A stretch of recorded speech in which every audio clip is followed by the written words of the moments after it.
Halo teman-teman, balik lagi ke di course Basic Blender. Pada pertemuan kali ini kita akan berkenalan dengan yang namanya Properties Editor dan juga material.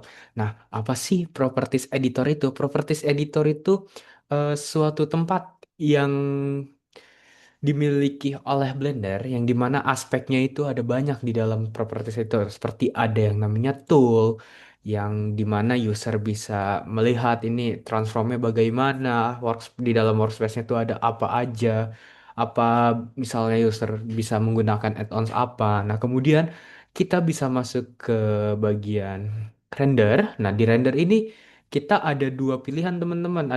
Bukan dua, ada beberapa pilihan untuk render engine-nya seperti pemakaian if itu lebih ringan, kemudian ada workbench juga dan yang terakhir ada cycle. Nah, cycle ini sendiri itu dia lebih detail teman-teman untuk merender image-nya itu.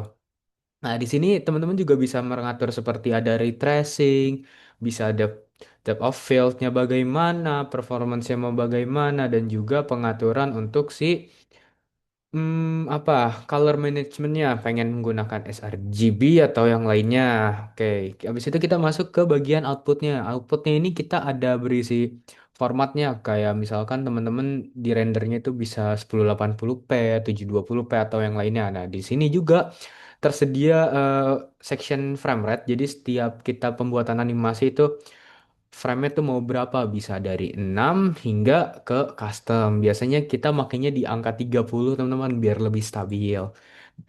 Bukan lebih stabil juga, lebih mengikuti dari VGA atau GPU yang teman-teman miliki.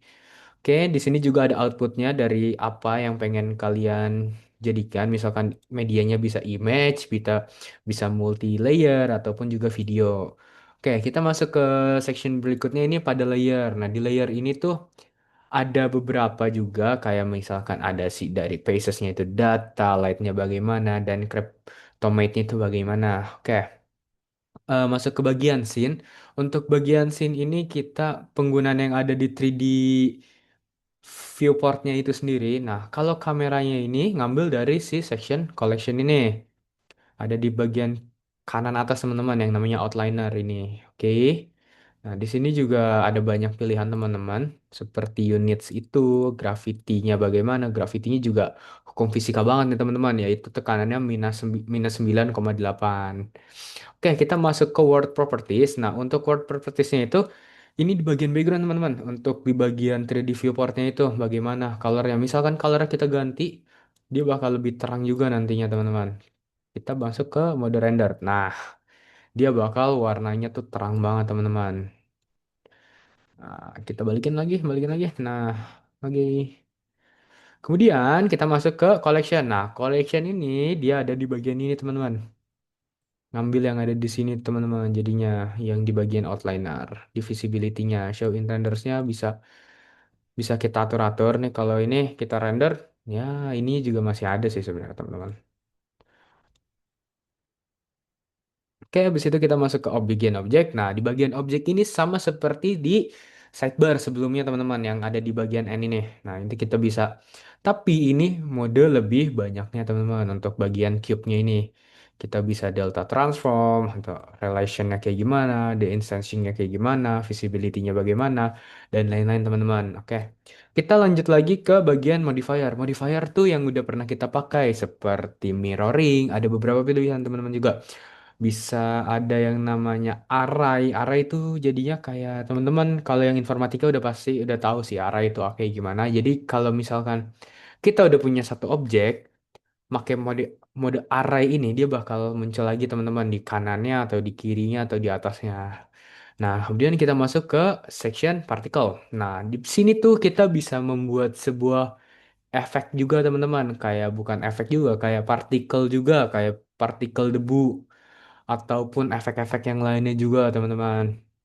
Oke, untuk kemudian di sini juga ada properties fisik, constraint, data, dan yang terakhir material. Nah, material ini yang akan kita pakai teman-teman untuk pemberian warna si objek yang sudah kita miliki.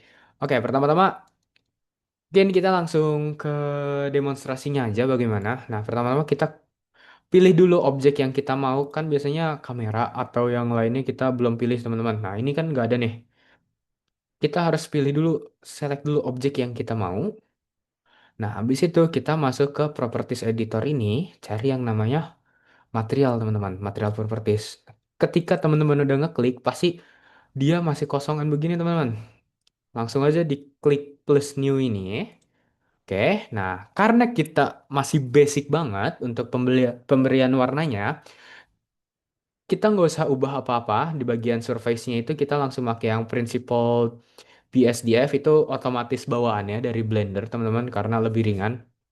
Nah, di sini kita bisa langsung ganti aja teman-teman bisa mau pakai RGB atau Hue Saturation Value atau yang disingkat HSV itu juga nggak masalah. Biasanya ini untuk teman-teman bisa disesuaikan aja dari warnanya mau seperti apa. Nah, misalkan teman-teman udah ganti warna kayak gini, kita kalau mau ngelihat warnanya karena kita masih di dalam solid mode, jadi kita nggak terlihat apa-apa teman-teman.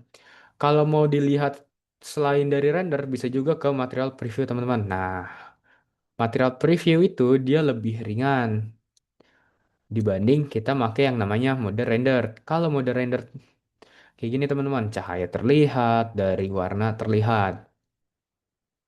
Dia nih karena kita ganti tadi di bagian si wordnya, jadi ya kayak gitu teman-teman. Kita bisa ubah-ubah di warnanya ini aja teman-teman. Oke, mungkin itu aja yang bisa aku sampaikan dari pertemuan tiga ini. Kurang lebihnya mohon maaf. Assalamualaikum warahmatullahi wabarakatuh.